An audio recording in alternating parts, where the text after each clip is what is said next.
Have you ever woken up and realized you're the only one left in the world? If you're hearing this, it means you haven't vanished. Not yet. I'm not telling this story to be believed. I'm telling it to warn you before it's too late. If you dare to continue, hit subscribe to Bloodthirsty Forest. We're gathering the last survivors. We need 1 million souls to open the final door. Now, sit down, turn off the lights, and whatever you do, don't look behind you. They say silence is peaceful, but that morning silence was a scream. I live in a small town nestled at the edge of nowhere. Alder Grove, the kind of place where time forgets to move. Trees lean in over the roads like they're trying to whisper something ancient. And the fog never really leaves, just lingers. The night before it happened, everything felt normal. I watched a movie, had leftover Chinese food, and went to bed just after midnight. It rained a little. I remember the sound tapping against my window like fingers too polite to knock. I remember that because it was the last sound I heard. When I woke up the next morning, the first thing I noticed was the quiet, not just the absence of noise, true unnatural silence. No birds, no wind, no distant barking from old man Keller's dog, just stillness, a thick, heavy stillness like the world had been dipped in glue. I checked my phone, 6:47 a.m., no texts, no missed calls. No notifications. Nothing. I remember sitting on the edge of my bed for a while, trying to make sense of it. I thought maybe the power was out, but the lights worked. My fan spun lazily above me. I turned on the TV, static. Switched to another channel. Static again. All of them. Static. I opened my window.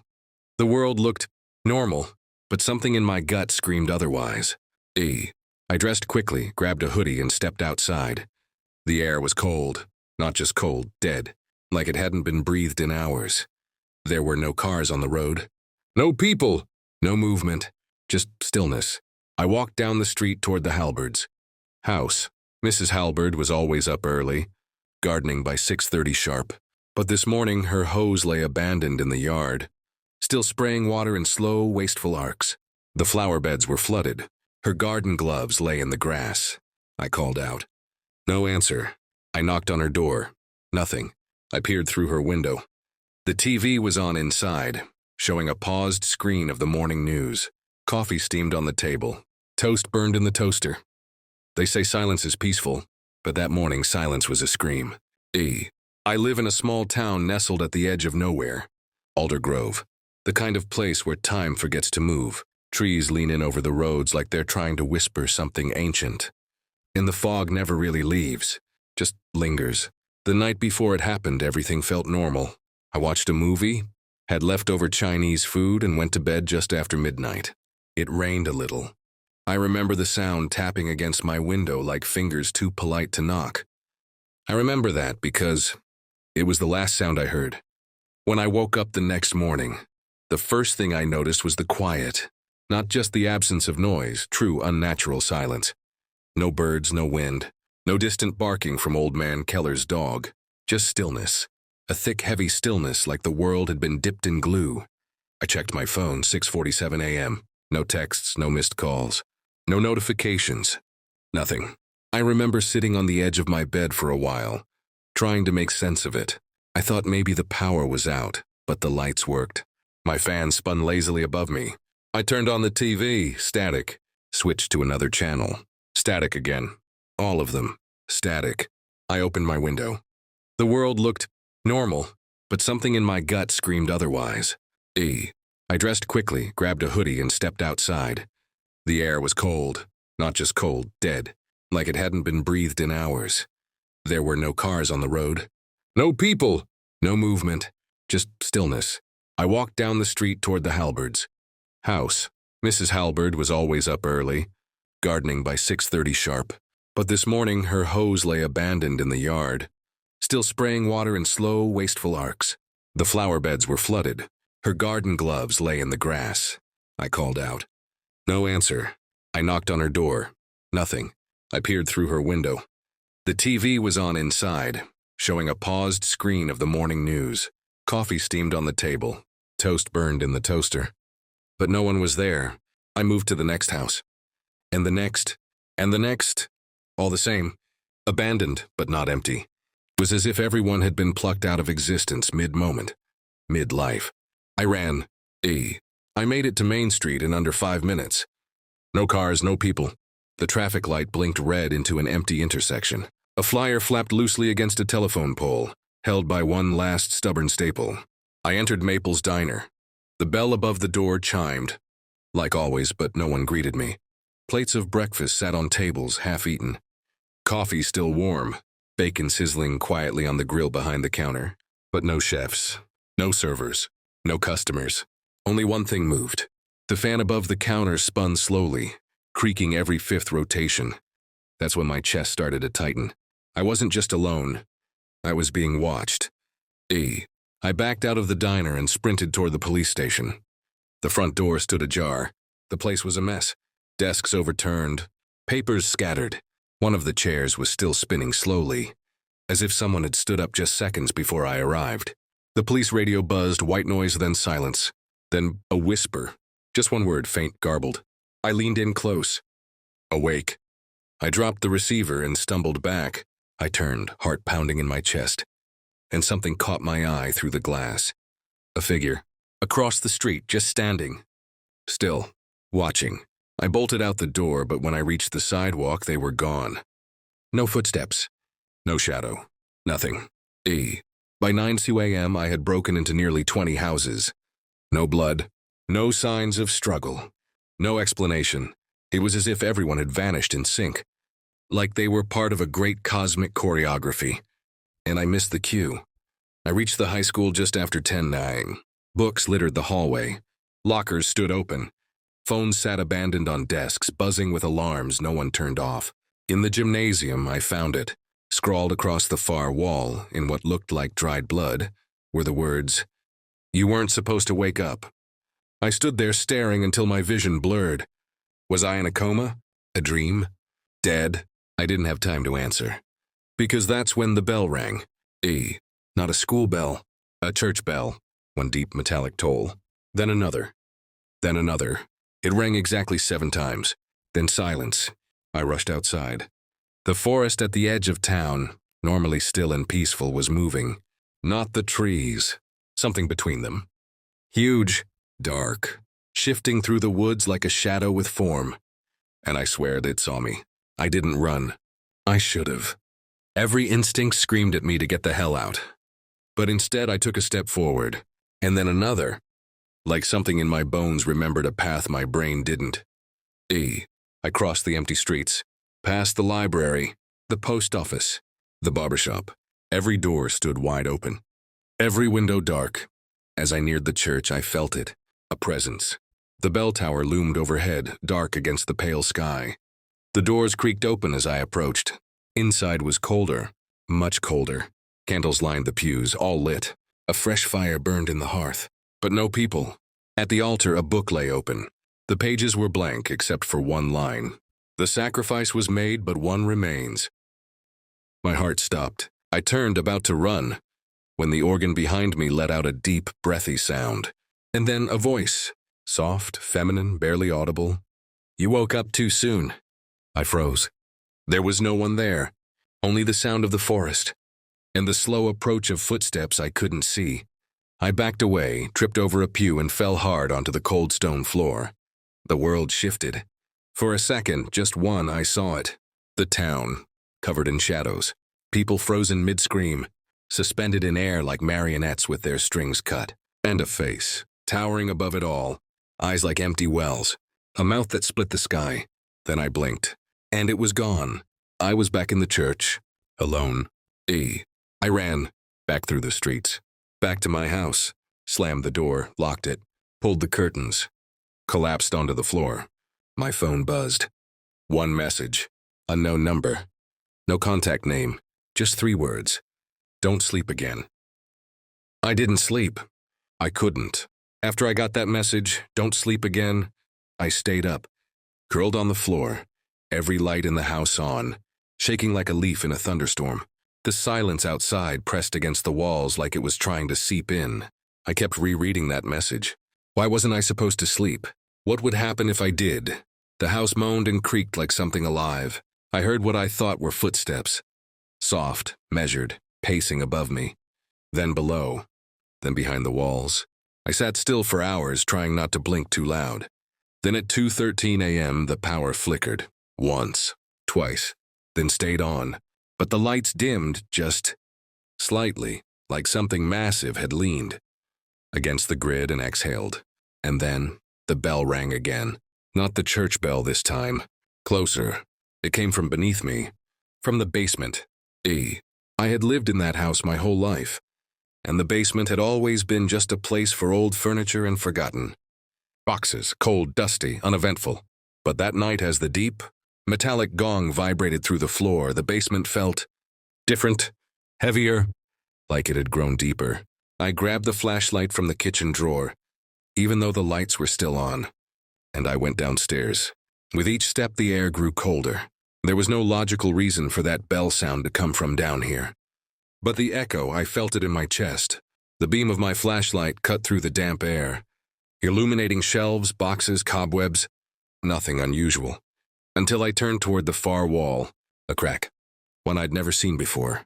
Thin, vertical, almost hidden behind a stack of crates, like the wall itself had split open. I moved the crates aside.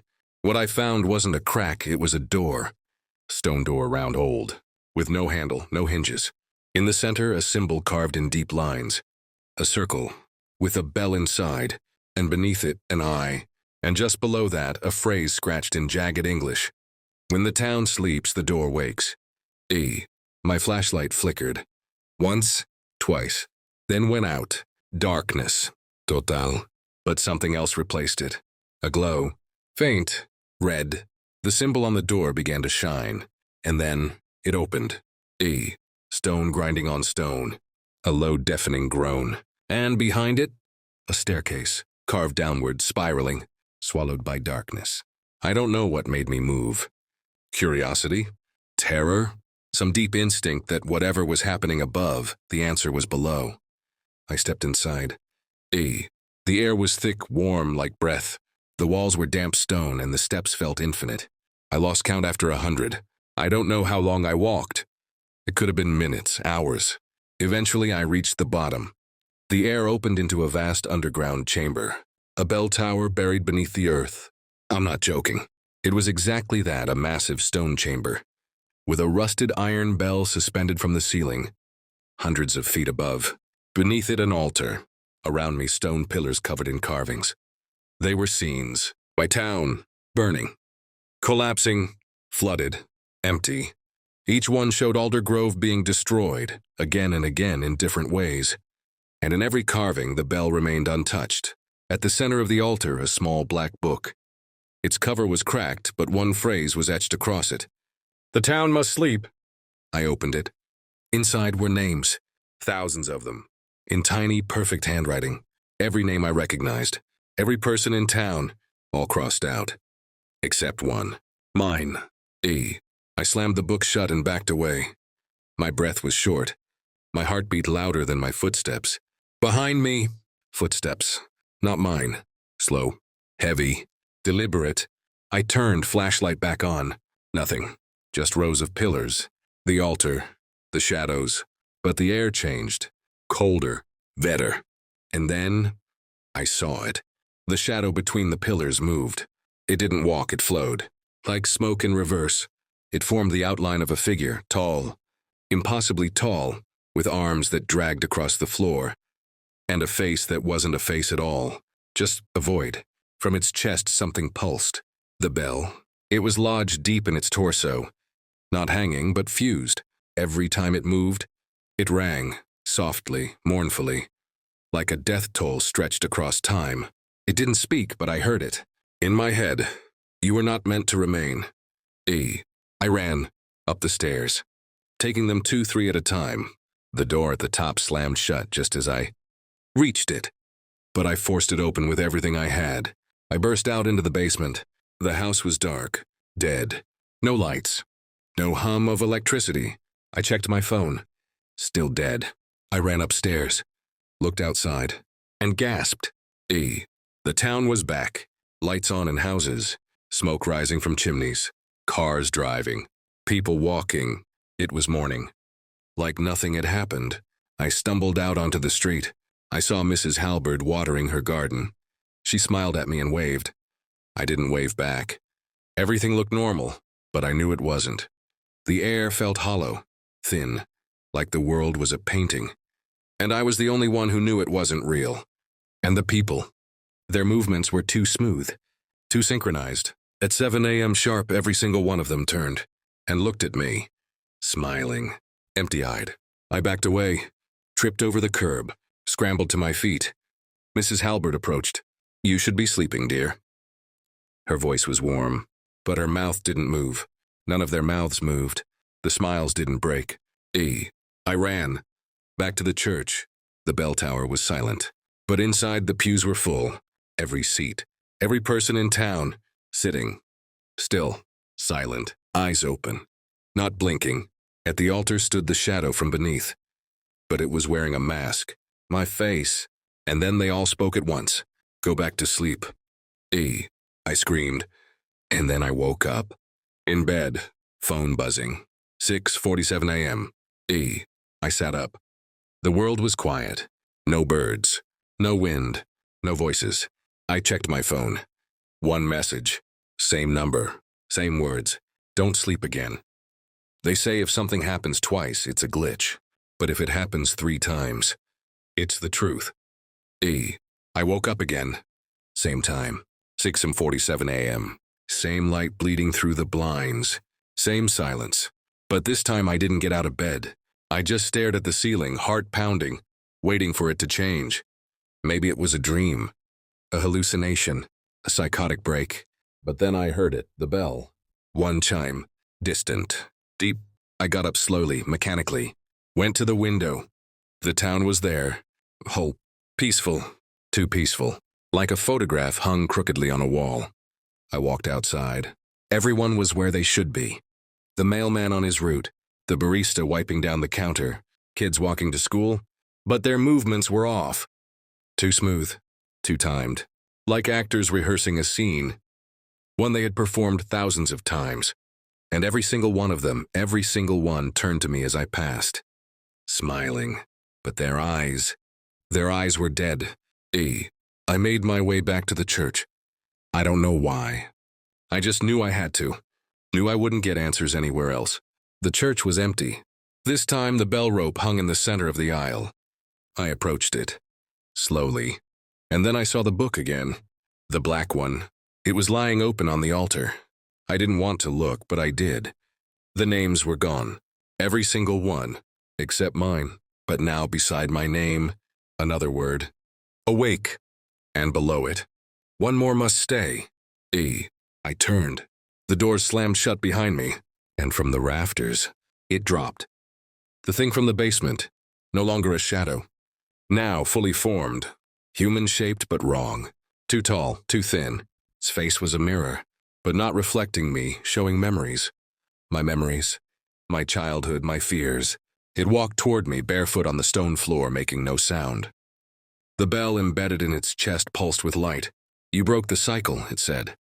But its voice came from behind me, then from above, then from inside my head. Someone always sleeps. Someone always forgets.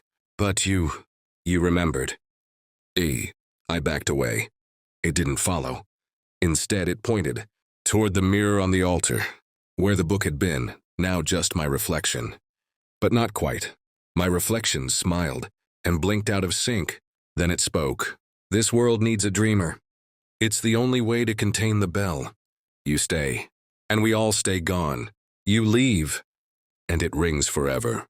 I didn't understand. Not fully.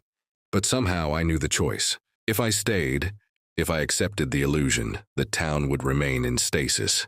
The people, the places, the memories trapped in this silent loop. If I left, if I truly woke up, the bell would ring again. And whatever it held back would be unleashed. The creature reached into its chest, pulled out the bell, and held it toward me. It didn't speak, didn't move, just waited. I took it. The second my fingers touched the cold metal, the church shook, the pews splintered, the air turned red, and then I was back in bed. Same time, 6:47 a.m., but this time, no sun, no noise, Just darkness. Total. I sat up. Looked out the window. No town. No trees. Just void. I checked my phone. One message. But different now. You chose to wake. Let it ring. I opened my hand. The bell was still there. Silent. But not dead. I could feel it. Like a heartbeat. I walked outside. The world wasn't gone. It was waiting. Flat. Colorless. Like an empty stage before the play begins. I raised the bell. Trembling. And rang it. Once. Twice. 3 times. The sound wasn't loud, but it cut. Like a knife through reality. And the world around me tore. Light exploded from the cracks. And from that light came them. Not people. Not shadows. Something older. Hungrier. They slipped out like steam. Curling through the streets. Slipping into buildings, into homes. Into what was left of Alder Grove. The town woke up, but not the way I wanted. Now the people screamed. Truly screamed. Their mouths wide open. Their eyes bloodshot. The illusion gone. And behind them, always behind them, the thing with my face. Smiling. Holding the rope to the bell. I don't know how long it's been. Days. Weeks. Time doesn't work right here anymore.